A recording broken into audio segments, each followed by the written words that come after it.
নানা দ্বন্দ্ব, সমালোচনা, চ্যালেঞ্জের মুখে অন্তর্বর্তী সরকার। রাজনৈতিক দলগুলো প্রস্তাব সমন্বয় করে নির্বাচনমুখী হওয়ার পরামর্শ বিশ্লেষকদের। সাবেক মন্ত্রী আকম মোজাম্মেলের গাজীপুরের বাড়িতে হামলা, ভাঙচুর। আওয়ামী লীগ সমর্থক ও স্থানীয়দের সাথে বিক্ষুব্ধ জনতার সংঘর্ষ। রাজধানীর পূর্বাঞ্চলে ঢাকা আন্তর্জাতিক ম্যারাথন, অংশ নিয়েছেন 10,000 দৌড়বিদ।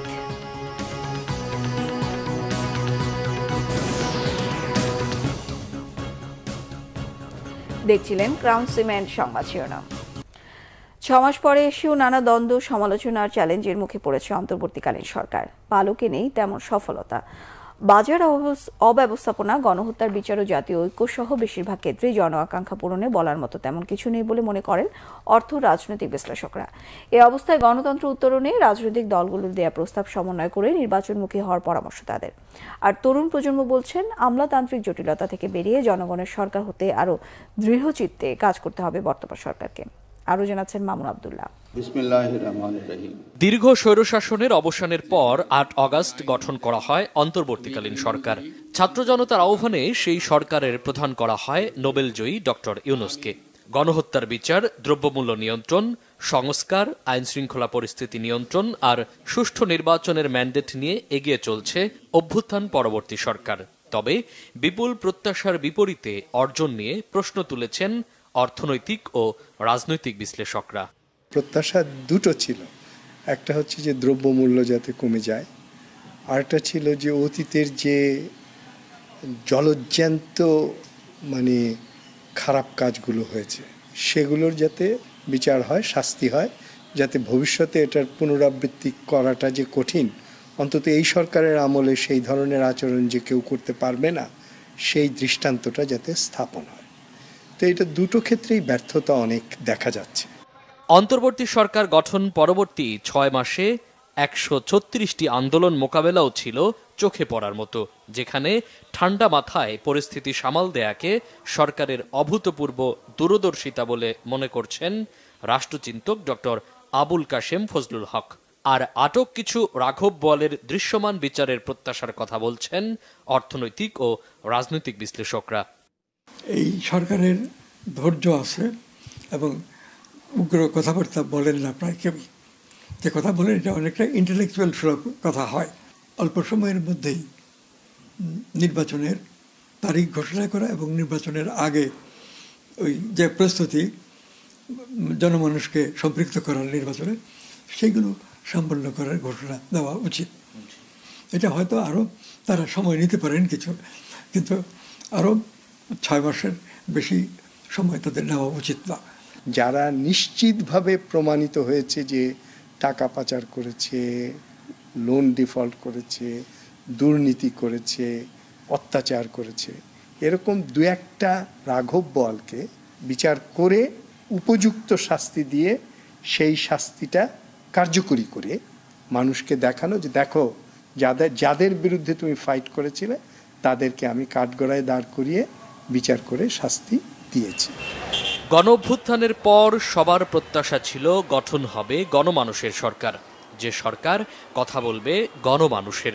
তবে বর্তমান সরকারও গতানুগতিক আমলাতান্ত্রিক জটিলতায় পেঁচিয়ে গেছে বলে মনে করেন জাতীয় নাগরিক কমিটির সদস্য সচিব আক্তার হোসেন।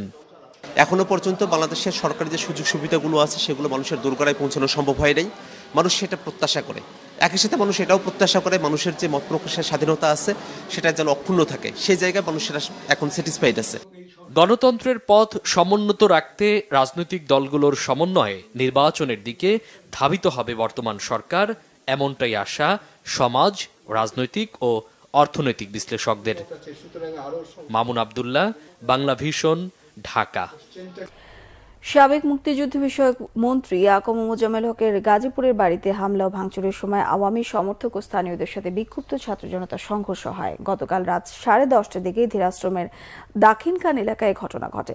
স্থানীয়রা জানান, শুক্রবার সন্ধ্যার পর থেকে আকম মোজাম্মেলের ধীরাশ্রমের বাড়ির আশপাশে বহিরাগত কিছু লোকজন ঘোরাফেরা করতে দেখা যায়।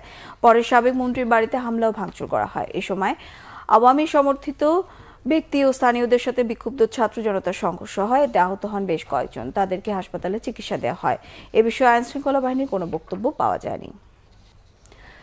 রাজধানীতে হয়ে গেল ঢাকা আন্তর্জাতিক ম্যারাথন 2025। সেবারের প্রতিপাদ্য run for unity, run for humanity. সমাপনী অনুষ্ঠানে থাকছেন সেনাবাহিনীর প্রধান জেনারেল ওয়াকারুজ্জামান। সকালে ম্যারাথনের উদ্বোধন করেন সেনাবাহিনীর principal staff officer lieutenant general SM Kamrul Hasan. ভোর 5টায় রাজধানীর 300 ফিট পূর্বাচলে ম্যারাথন শুরু হয়। এবারও প্রায় 10,000 দৌড়বিদ অংশ নিয়েছেন এই ম্যারাথনে। শুধু বাংলাদেশি নয়, 10টি দেশের রানাররাও এতে প্রতিনিধিত্ব করছেন। প্রতিযোগিতাটি 5টি ভিন্ন ক্যাটাগরিতে থাকছে: ম্যারাথন, হাফ ম্যারাথন, 10 কিলোমিটার সাধারণ, 10 কিলোমিটার প্রথমবার অংশগ্রহণকারী এবং 10 kilometre veteran category.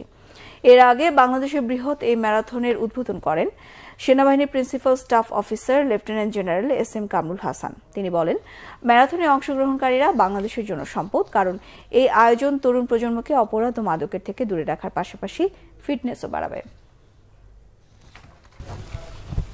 This platform will obviously help us in exchanging our cultural heritage too, and it will ultimately encourage our young generations to get themselves involved in various physical and sports events.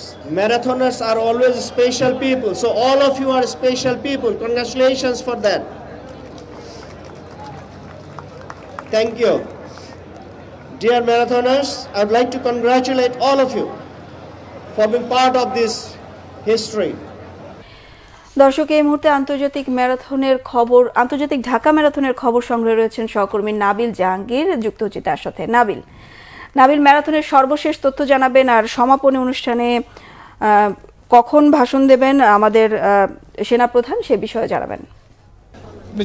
Bipasha, আপনি জানেন যে ঢাকা আন্তর্জাতিক যে marathon তার যে দৌড় কার্যক্রম সেটি কিন্তু ইতিমধ্যে শেষ হয়েছে এবং যারা সেখানে অংশগ্রহণ করেছেন তারা এই মুহূর্তে আসলে অপেক্ষা করছেন ফলাফলের আশায়। 300 ফিটের পাশে যে নৌবাহিনীর ঘাঁটি, সেখানে একটি মাঠে কিন্তু সমাপনী অনুষ্ঠান আয়োজন করা হয়েছে এবং সেখানে সেনাপ্রধান তিনি উপস্থিত থেকে যারা বিজয়ী রয়েছেন তাদের নাম ঘোষণা করবেন এবং তাদের হাতে পুরস্কার তুলে দেবেন। আমি আপনাকে জানিয়ে রাখতে চাই, এই যে ম্যারাথন তাতে কিন্তু বেশ কয়েকটি ক্যাটাগরি ছিল, যেমন 42.2 কিলোমিটারের ম্যারাথন এবং 21.1 কিলোমিটারের হাফ ম্যারাথন এবং অন্য আরও দুটি 10 কিলোমিটারের সাধারণ ম্যারাথন যারা প্রথমবার অংশগ্রহণ করেছেন তাদের জন্য, এবং 10 কিলোমিটারের ভেটেরান ক্যাটাগরির একটি ম্যারাথনও কিন্তু সেখানে ছিল। এই যে এবারের ম্যারাথনের মূল যে প্রতিপাদ্য সেটি ছিল রান ফর ইউনিটি এবং রান ফর হিউম্যানিটি। এর মধ্য দিয়ে কিন্তু একতা, বন্ধুত্ব এবং বৈচিত্র্যের প্রতি এক ধরনের শ্রদ্ধার বার্তা পৌঁছে দেওয়ার চেষ্টা করা হয়েছে। এবং আপনি জানেন যে এইটি একটি বিশাল আয়োজন, যেহেতু 10টি দেশের প্রায় 10,000 অংশগ্রহণকারী এখানে অংশগ্রহণ করেছেন এবং এই যে বিশাল আয়োজন সেটি কিন্তু অনেকটা সুষ্ঠুভাবেই এখন প্রায় শেষ পর্যায়ে রয়েছে। আমরা যেটি জানতে পেরেছি 10:30টার দিকে এই সমাপনী অনুষ্ঠান শুরু হবে এবং এখন পর্যন্ত সেনাপ্রধান এখানে এসে উপস্থিত হননি। আমরা জানতে পেরেছি কিছুক্ষণের মধ্যেই তিনি এই যে অনুষ্ঠান স্থলে এসে উপস্থিত হবেন। বিপাশা। নাবিল, ধন্যবাদ আপনাকে। দর্শক, ঢাকা আন্তর্জাতিক ম্যারাথনের খবর জানাচ্ছিলেন সহকর্মী নাবিল জাহাঙ্গীর। এই ছিল এখনকার মতো। পরের সংবাদ বেলা 11টায় দেখার আমন্ত্রণ রইল। এছাড়া বাংলা ভিশন সংবাদ ও সংবাদ সংশ্লিষ্ট অনুষ্ঠান দেখতে ভিজিট করুন www.bbnews24.com ও facebook.com/banglavisionnews। সাবস্ক্রাইব করুন youtube.com/banglavisionnews। সঙ্গে থাকায় ধন্যবাদ সবাইকে।